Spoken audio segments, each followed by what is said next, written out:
Good morning. आज हम लोग सेट थ्योरी, पिछला क्लास में हम लोगों ने सेट थ्योरी पढ़ा था, उसी से रिलेटेड कुछ टॉपिक्स फिर आगे हम देखने जा रहे हैं। कंप्लीमेंट ऑफ ए सेट, अगला टॉपिक है आपका कंप्लीमेंट ऑफ ए सेट, किसी सेट का पूरक समुच्चय। कंप्लीमेंट, कंप्लीमेंट से कंप्लीमेंट्री बना, सप्लीमेंट्री भी वही होता है। जैसे स्टूडेंट्स एनुअल एग्जाम में फेल कर जाते हैं, जो स्टूडेंट्स एनुअल एग्जाम में फेल कर जाते हैं वो सप्लीमेंट्री से एग्जाम देते हैं, मतलब वो कंप्लीमेंट्स करते हैं, मतलब इसको हिंदी में कहते हैं सप्लीमेंट्री एग्जाम को पूरक परीक्षा।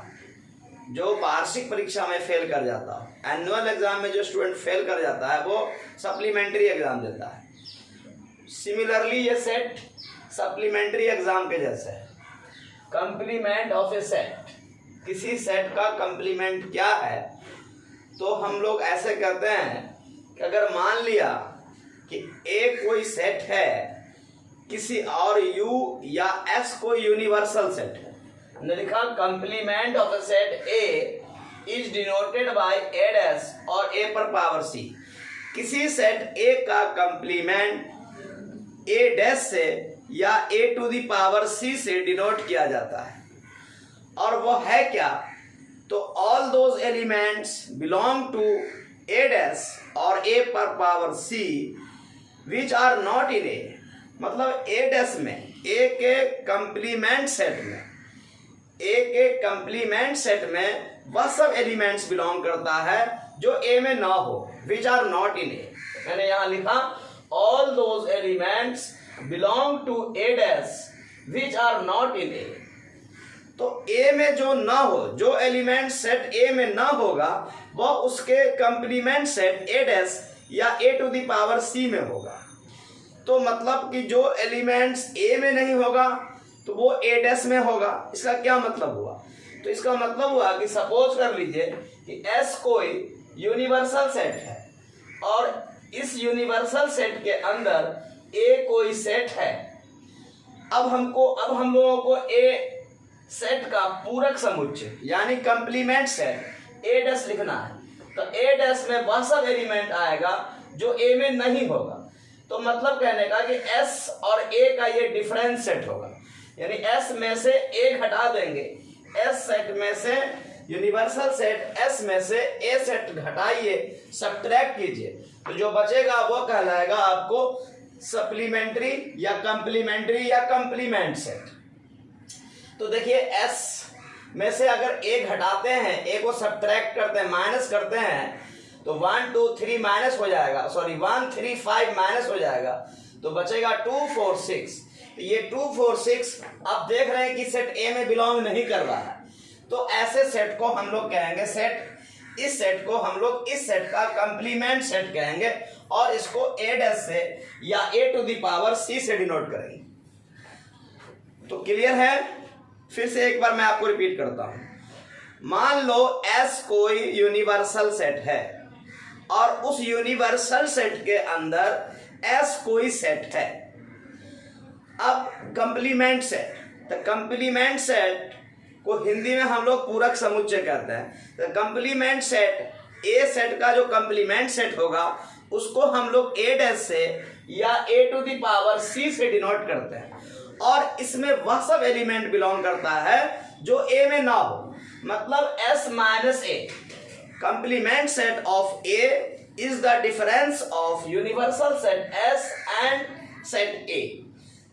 यूनिवर्सल सेट एस में से सेट ए को माइनस कर देना है, सेट ए के एलिमेंट्स को माइनस कर देना है, तो जो एलिमेंट्स बचेगा वह सेट ए के कंप्लीमेंट सेट में बिलोंग करेगा। तो इस तरीके से हम कहेंगे कि all those elements belong to set A which are not in set A dash which are not in A. तो ये है आपका कंप्लीमेंट सेट। एग्जाम्पल को एक बार फिर से आप लोग देख लीजिए। सेट एस है आपका 1 2 3 4 5 6 और सेट ए है आपका 1 3 5। अब हम लोगों को सेट ए का कंप्लीमेंट्स लिखना है तो सेट ए के कंप्लीमेंट्स को ए डैश से डिनोट करेंगे या A to the power C से डिनोट करेंगे and A dash is equal to होगा एस माइनस ए। एस में से हम ए घटा देंगे, ए सब्ट्रैक्ट कर देंगे। अब जो सेट बचेगा, जो एलिमेंट्स इसमें आएगा तो 1 3 5 सब्ट्रैक्ट किया जाएगा तो बचेगा एस में 2 4 6। तो ये एलिमेंट जो होगा वो ए डैश में होगा, ए में नहीं होगा। तो क्लियर है। अब हम लोग देखेंगे ये कंप्लीमेंट सेट था।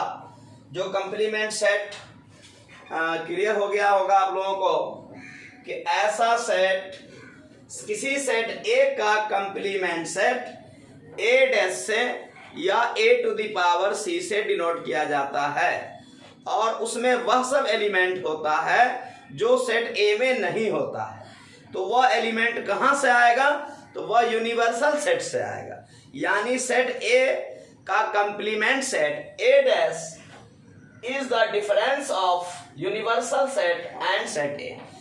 यूनिवर्सल सेट एस और सेट ए के डिफरेंस सेट को हम लोग कंप्लीमेंट सेट ऑफ सेट ए कहते हैं। सेट ए का कंप्लीमेंट सेट कहते हैं और ए डैश से डिनोट करते हैं।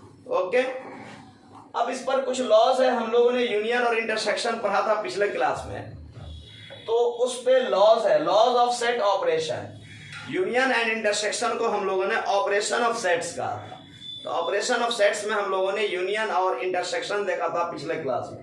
अब उस पर कुछ लॉज है, इसको पहले मैंने यहाँ लिख दिया है, आप लोगों को इसको याद कर लेना है और फिर इसको हम बारी बारी से प्रूफ भी करेंगे।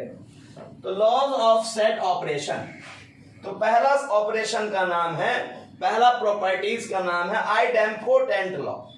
आइडेम्पोटेंट लॉ के अकॉर्डिंग दो लॉ, आपको दो नियम याद रखना, दो प्रॉपर्टी। एक है A union A is equal to A होता है and A intersection A is equal to A होता है। अब ये कैसे होता है जस्ट हम इसको प्रूव करके दिखलाएंगे, बट अभी आपको याद करना है कि ए यूनियन ए भी ए होता है एंड ए इंटरसेक्शन ए भी ए होता है। दूसरा प्रॉपर्टी आपका आइडेंटिटी लॉ। तो आइडेंटिटी लॉ क्या है? A intersection universal set S is equal to A, मतलब ए और एस में एस हुआ यूनिवर्सल सेट, तो सेट ए एस सेट के अंदर से होगा। तो दोनों में कॉमन क्या होगा? इंटरसेक्शन का मतलब कॉमन होता है, तो ए इंटरसेक्शन एस, दोनों में कॉमन ए ही होगा, तो ये ए हो जाएगा। अब सिमिलरली दूसरा है ए यूनियन फाई। फाई का मतलब एम्प्टी सेट होता है, तो यूनियन का मतलब क्या होता है? यूनियन में वह सब एलिमेंट बिलोंग करता है जो सेट ए में हो या सेट फाई एम्प्टी सेट में हो या दोनों में हो। तो एम्प्टी सेट में कोई एलिमेंट होता नहीं है, देयरफॉर ए यूनियन फाई बराबर ए होता है। तीसरा प्रॉपर्टी आपका कम्यूटेटिव लॉ। तो कम्यूटेटिव लॉ क्या है? A union B is equal to B union A, और इंटरसेक्शन के लिए है A intersection B is equal to B intersection A. Commutative law को हिंदी में हम लोग क्रम विनिमय नियम कहते हैं। अब चौथा आपका एसोसिएटिव लॉ। एसोसिएटिव के अंदर भी दो है, A union B union C is equal to, इसमें से एक ए निकाल लेंगे, A union B union C, B और सी को एक साथ कर देंगे। और ऐसे ही इंटरसेक्शन पर भी होगा, A intersection B intersection C, तो इस दोनों में से एक एलिमेंट बाहर निकाल लेंगे, सॉरी एक सेट को बाहर निकाल लेंगे, ए इंटरसेक्शन और बी और सी को साथ कर देंगे, बी इंटरसेक्शन सी। अब कैसे होता है, सब में से एक एक प्रूफ हम देखेंगे आगे। और चौथा आपका लास्ट है डिस्ट्रीब्यूटिव लॉ। डिस्ट्रीब्यूटिव लॉ में, डिस्ट्रीब्यूटिव लॉ यूनियन और इंटरसेक्शन को मिलाकर लिखा जाता है। A union B intersection C तो बराबर होता है A union B intersection A union C. Similarly A intersection B union C तो बराबर होगा ए इंटरसेक्शन बी, तब ये यूनियन देंगे, फिर ए इंटरसेक्शन सी। तो ये लॉ कहलाता है डिस्ट्रीब्यूटिव लॉ। अब हम इसमें से कुछ प्रूफ देखते हैं कि ये सब होता कैसे है, इसको कैसे प्रूफ किया जाए।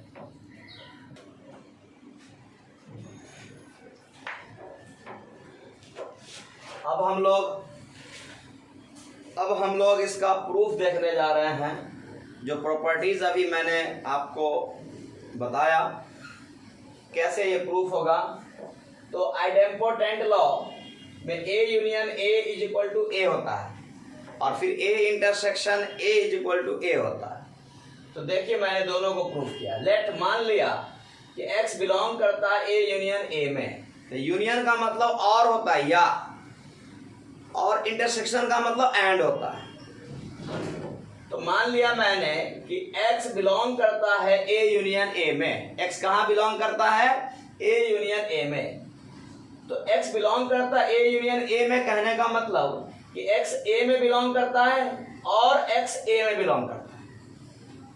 x ए में बिलोंग करता है इस ए में, या x इस ए में बिलोंग करता है। तो दोनों बातें जो सेम हो गई, दो बार उसी बात को हम लोग दो बार बोल रहे हैं कि x बिलोंग टू ए और x बिलोंग्स टू ए। तो दोनों बातें हम लोग सेम बातें दो बार बोल रहे हैं, इसलिए दोनों को मिलाकर मैंने एक बार लिखा x बिलोंग्स टू ए। जो इसका मतलब हुआ वही इसका मतलब हुआ। x belongs to A, x belongs to A और x बिलोंग्स टू ए, मतलब x बिलोंग्स टू ए। तो आपने देखा कि मैंने माना था कि x बिलोंग करता है ए यूनियन ए में, मतलब x ए यूनियन ए का एलिमेंट है, और साबित हो गया कि x ए का एलिमेंट है। इसका मतलब है कि ए यूनियन ए और ए दोनों बराबर है। ये प्रूफ जो मैंने किया वन साइडेड प्रूफ कहलाता है। इसको हम टू साइडेड प्रूफ भी कर सकते हैं। मैं उल्टा रिवर्स लेकर के भी चल सकता हूँ कि x ए में बिलोंग करता है और फिर मैं साबित कर दूं कि x ए यूनियन ए में भी बिलोंग करता है। बट दोनों एक ही है, वो ज़्यादा लेंथी हो जाता है, शॉर्टकट में ये ठीक है प्रूफ। तो ये आपको ऐसे प्रूफ हो गया। सिमिलरली मैंने ए इंटरसेक्शन ए बराबर ए, इसको भी प्रूफ करने की कोशिश किया। मान लिया लेट x बिलोंग करता है ए इंटरसेक्शन ए में, तो इसका मतलब x ए में बिलोंग करता है एंड x ए में बिलोंग करता है। इंटरसेक्शन का मतलब एंड होता है। अब x ए में बिलोंग करता है एंड x ए में बिलोंग करता है, यानी सेम बातों को, सेम चीज को मैं दो बार बोल रहा हूं, तो इसलिए मैंने दोनों को मिलाकर लिखा x ए में बिलोंग करता है। तो क्लियर है कि मैंने यहां माना था कि x ए इंटरसेक्शन ए का एलिमेंट है और अभी साबित हो रहा है कि x ए का एलिमेंट है। देयरफॉर हम कह सकते हैं कि ए इंटरसेक्शन ए बराबर है, इक्वल है। तो ये प्रूव हो गया आपका। चलिए अगला हम देखते हैं आइडेंटिटी लॉ। अब आइडेंटिटी लॉ को कैसे प्रूव करेंगे? इसमें एक ए इंटरसेक्शन एस बराबर ए है और एक ए यूनियन फाई बराबर ए। तो मैंने दोनों में से एक ही प्रूफ किया है। मान लिया मैंने कि x बिलोंग करता है ए इंटरसेक्शन s में। ये s आपका यूनिवर्सल सेट है और इंटरसेक्शन का मतलब होता है कि x वह एलिमेंट है जो a में भी हो s में भी। इंटरसेक्शन में बिलोंग करने का मतलब कि x a का भी एलिमेंट है तथा s का भी एलिमेंट है। तो उसी चीज को मैंने लिखा x belongs to a and x belongs to s, दोनों में कॉमन है। तो दोनों में कॉमन है तो S तो यूनिवर्सल सेट है और आप जानते हैं कि यूनिवर्सल सेट के रिस्पेक्ट में अदर सेट जो होता है वो उसके अंदर से होता है। तो X A में बिलोंग करता है एंड X S में बिलोंग करता है। तो केवल हम कह सकते हैं कि X A में बिलोंग करता है, क्योंकि जो एलिमेंट A में बिलोंग करेगा वो S में बिलोंग करेगा ही करेगा। क्योंकि S जो होता है यूनिवर्सल सेट को डिनोट करते हैं हम लोग S से, तो यूनिवर्सल सेट के रिस्पेक्ट में अदर सेट जो होता है वो सब यूनिवर्सल सेट के अंदर से होता है। तो अगर हम केवल ये बोलें कि x a में बिलोंग करता है तो ये अंडरस्टूड है कि x s में भी बिलोंग करेगा ही करेगा, यानी x यूनिवर्सल सेट में आएगा ही आएगा। तो इसलिए हमने इस दोनों के प्लेस पे लिखा x बिलोंग्स टू a। तो अब हम कह सकते हैं कि a इंटरसेक्शन s बराबर a है, क्योंकि मैंने माना था x a इंटरसेक्शन s का एलिमेंट है। क्या माना था? x a इंटरसेक्शन s का एलिमेंट है और मैंने साबित कर दिया कि x a का एलिमेंट है। Therefore a intersection s is equal to a। अब इसको और भी अच्छे से समझने के लिए मैंने न्यूमेरिकल एग्जांपल भी दे दिया आप लोगों को, ताकि कंफ्यूजन ना हो। देखिए जैसे यूनिवर्सल सेट S 1 2 3 4 5 6 लिया और इसके अंदर से एक सेट मैंने लिया 1 3 5। अब दोनों का इंटरसेक्शन लिखना है, a इंटरसेक्शन s। तो ए इंटरसेक्शन एस का मतलब वह सब एलिमेंट जो ए में भी हो एस में भी हो। तो ऐसा कौन होगा? वो ए सेट होगा 135 जो ए में भी है और 135 एस में भी है। तो ए इंटरसेक्शन एस का मतलब हो गया 135, मतलब कॉमन टू बोथ। इंटरसेक्शन का मतलब होता है ए इंटरसेक्शन एस का मतलब वह सब एलिमेंट जो ए तथा एस में कॉमन हो। ए एंड एस में क्या हो, कॉमन हो। तो कॉमन कौन होगा, एस तो कॉमन पूरा नहीं होगा, कॉमन आपको 135 है, जो एस में भी है 135 एंड ए में भी है, तो ये कॉमन एलिमेंट है। तो ए इंटरसेक्शन एस बराबर हुआ 135, और 135 किसके बराबर है, ए सेट के बराबर है, इसलिए लिखा गया ए। तो इस तरीके से यहां भी आपने देखा कि ए इंटरसेक्शन एस बराबर ए होता है, प्रूफ हुआ, वेरीफाई हुआ। अब देखिए कम्यूटेटिव लॉ, तीसरा लॉ आपका वो है कम्यूटेटिव लॉ। इसमें क्या है बउआ, ए यूनियन बी बराबर बी यूनियन ए, और दूसरा है ए इंटरसेक्शन बी बराबर बी इंटरसेक्शन ए। तो मैंने मान लिया let X belongs to A union B, क्या माना, X belongs to A union B. Union का मतलब या होता है, मतलब वह सब एलिमेंट इसमें बिलोंग करता है जो ए में हो या बी में हो। तो इससे मैंने आगे लिखा कि x बिलोंग्स टू ए और x belongs to B. x A में होगा कम से कम, या x बी में होगा, या दोनों में हो सकता है।